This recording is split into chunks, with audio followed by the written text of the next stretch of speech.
My name is Roberto Osti. Welcome to my complete anatomy videos.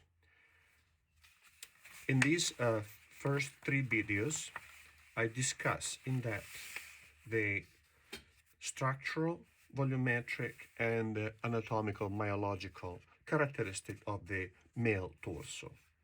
These videos are designed so that you can draw along with me, learning as you go.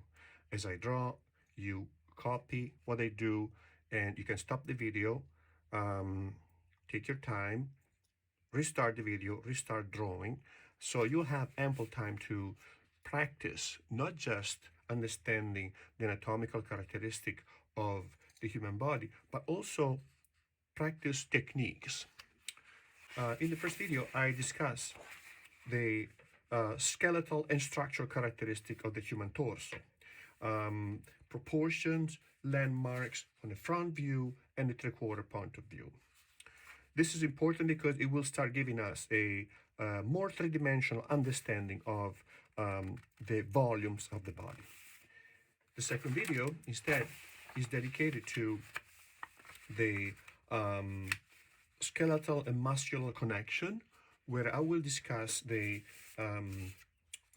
origin and insertion of the muscle and analyze the volumetric characteristics of the muscle.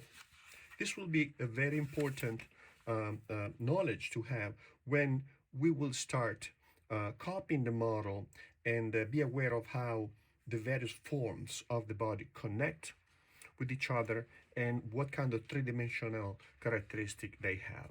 It's the same thing for this video too. I'm going to analyze this from the frontal view and from the three-quarter view.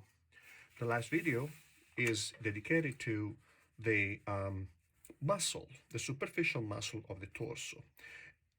Note also that I always keep in